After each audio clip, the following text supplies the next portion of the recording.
നമസ്കാരം. മലയാളി വാർത്ത ഇൻസൈഡിലേക്ക് സ്വാഗതം. KSEB അണക്കെട്ടുകളിലെ വെള്ളം പിണറായി വിജയൻ സർക്കാർ സ്വകാര്യ കമ്പനിക്ക് തീരെഴുതി നൽകിയെന്ന വാർത്ത പുറത്തുവരികയാണ്. വൈദ്യുതി മന്ത്രി കെ കൃഷ്ണൻകുട്ടിയുടെ വിയോജിപ്പ് കണക്കിലെടുത്താണ് നീക്കം. മണിയാർ ചെറുകിട വൈദ്യുത പദ്ധതി 30 വർഷത്തേക്ക് കാർബോറാണ്ടം യൂണിവേഴ്സലിന് നൽകുന്നതിലെ നിയമക്കുരുക്ക് ഒഴിവാക്കാൻ വേണ്ടിയാണ് 2013 വൈദ്യുത നിയമം തിരുത്തി വെള്ളം സ്വകാര്യ കമ്പനിക്ക് നൽകാൻ സർക്കാർ തീരുമാനിച്ചത്. 2013 ഉമ്മൻചാണ്ടി സർക്കാർ രൂപം നൽകിയ വൈദ്യുത നയം അനുസരിച്ച് KSEBയുടെ അണക്കെട്ടിലെ വെള്ളം KSEBക്ക് മാത്രം അവകാശപ്പെട്ടതാണ്. ഈ ഭാഗത്താണ് തിരുത്ത് വരുത്തുന്നത്. വെള്ളം KSEBക്കോ സർക്കാർ തീരുമാനിക്കുന്ന ഏജൻസികൾക്കോ ഉപയോഗിക്കാമെന്നാണ് തിരുത്ത്. അതായത് KSEBയുടെ ആവശ്യത്തിന് പോലും തികയാത്ത വെള്ളം കച്ചവടമാക്കുന്നു എന്ന് സാരം. സർക്കാർ പുറത്തിറക്കിയിട്ടുള്ള പുതിയ വൈദ്യുത നിയമത്തിന്റെ കരടിൽ ഇക്കാര്യം വ്യക്തമാക്കിയിട്ടുമുണ്ട്. കാർബോറാണ്ടം കമ്പനിക്ക് പദ്ധതി ചോദ്യം ചെയ്യുന്നത് തടയാനാണെന്നാണ് മനസ്സിലാകുന്നത്. 4-5 വർഷങ്ങൾക്കിടെ കരാറ് അവസാനിക്കുന്ന മറ്റ് സ്വകാര്യ കമ്പനികളുടെ കരാറ് പുതുക്കുവാനും ഈ തിരുത്ത് സഹായകമാകും. അതായത് ഭാവിയിൽ സ്വകാര്യ കമ്പനികൾക്ക് സർക്കാരിന്റെ ജലം യഥേഷ്ടം ഉപയോഗിക്കാമെന്ന് സാരം. കാർബോറാണ്ടം യൂണിവേഴ്സൽ ലിമിറ്റഡുമായി KSEB build own operate transfer വ്യവസ്ഥ പ്രകാരം 30 വർഷത്തേക്ക് കരാറിൽ ഒപ്പിട്ടത് 1991 മെയ് 18-നാണ്. 2013 ഉമ്മൻചാണ്ടി സർക്കാരിന്റെ കാലത്താണ് വൈദ്യുത നിയമം നിലവിൽ വന്നത്. അതുകൊണ്ട് തന്നെ 1991 കരാറിന് ഈ വ്യവസ്ഥ ബാധകമല്ല. KSEBയുടെ ശബരിഗിരി ജലവൈദ്യുത പദ്ധതിയിലെ വെള്ളമാണ് മണിയാർ ചെറുകിട പദ്ധതിയിൽ ഉപയോഗിക്കുന്നത്. നിലവിലെ വൈദ്യുത നിയമം അനുസരിച്ച് കാർബോറാണ്ടം കമ്പനിയുമായുള്ള കരാറ് പുതുക്കാനാകില്ല. അതിനാൽ നയത്തിന്റെ മാറ്റം വരുത്തുന്നത്. കാർബോറാണ്ടം യൂണിവേഴ്സിറ്റി ലിമിറ്റഡ് 1994 ഉൽപാദനം തുടങ്ങി. 2024 ഡിസംബറിൽ കരാറ് കാലാവധി പൂർത്തിയാക്കി. കാലാവധി കഴിഞ്ഞാൽ ജനറേറ്റർ ഉൾപ്പെടെയുള്ള യന്ത്ര സാമഗ്രികളടക്കം സംസ്ഥാനത്തിന് കൈമാറണമെന്നായിരുന്നു വ്യവസ്ഥ. പദ്ധതി ഏറ്റെടുത്ത് കൈമാറുമെന്ന് കാണിച്ച് KSEB ഊർജ്ജ വകുപ്പിന് കത്ത് നൽകിയെങ്കിലും തുടർ നടപടികൾ ഉണ്ടായില്ല.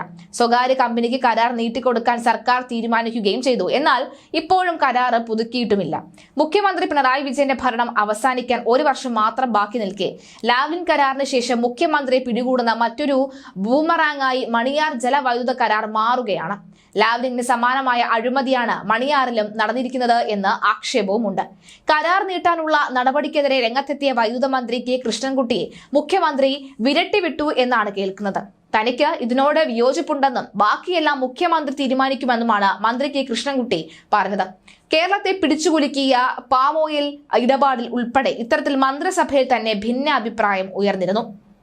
KSEBയുമായി 30 വർഷത്തെ കരാർ പൂർത്തിയാക്കിയ മണിയാർ ജലവൈദ്യുത പദ്ധതിയുടെ കരാർ നീട്ടി നൽകുന്നത് സർക്കാർ തീരുമാനത്തോടെ വിയോജിപ്പ് പ്രകടമാക്കി വൈദ്യുത മന്ത്രി കെ കൃഷ്ണൻകുട്ടി രംഗത്തെത്തിയതോടുകൂടിയാണ് മണിയാർ വാർത്തകളിൽ നിറഞ്ഞത്. മണിയാർ പദ്ധതി കരാറ് നീട്ടരുത് എന്നും പദ്ധതി സർക്കാർ തിരിച്ചെടുക്കണമെന്നുമാണ് വൈദ്യുത ബോർഡിന്റെ അഭിപ്രായം.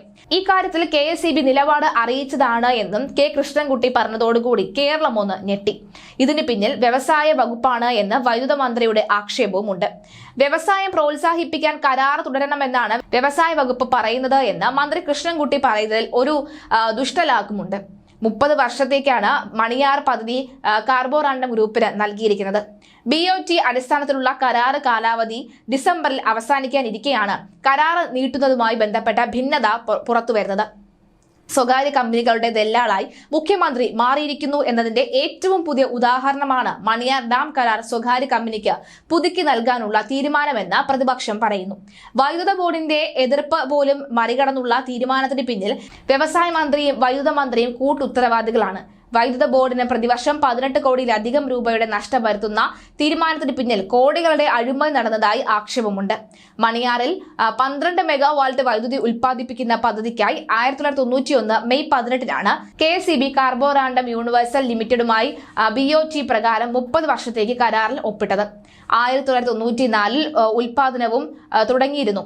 KSEBക്ക് അധിക ചെലവില്ലാതെ വർഷത്തോറും കോടിക്കണക്കിന് രൂപയുടെ വൈദ്യുതി ലഭ്യമാകുന്ന പദ്ധതി, യൂണിറ്റിന് 50 പൈസ നിരക്കിൽ വൈദ്യുതി ഉൽപ്പാദിപ്പിക്കാവുന്ന നിലയം, മണിയാർ ജലവൈദ്യുത പദ്ധതിക്ക് ഇങ്ങനെ അനേകം സവിശേഷതകളാണ് ഉള്ളത്.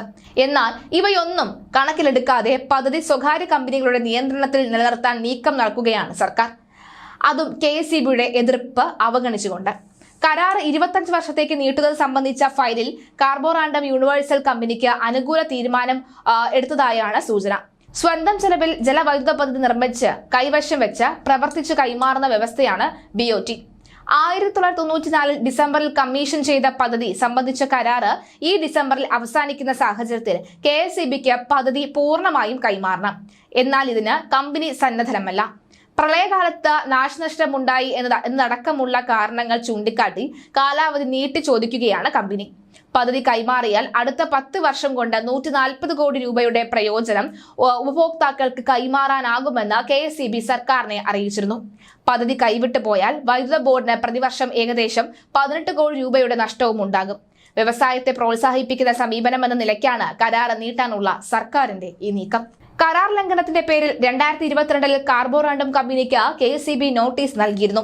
വൈദ്യുതിക്ക് വില കുറവുള്ള സമയം പുറത്തുനിന്ന് വൈദ്യുതി വാങ്ങുകയും വില കൂടുമ്പോൾ KSEB ഗ്രിഡിലേക്ക് നൽകിയ വൈദ്യുതി തിരികെ എടുക്കുകയും ചെയ്തതിനാണ് നോട്ടീസ് നൽകിയത്.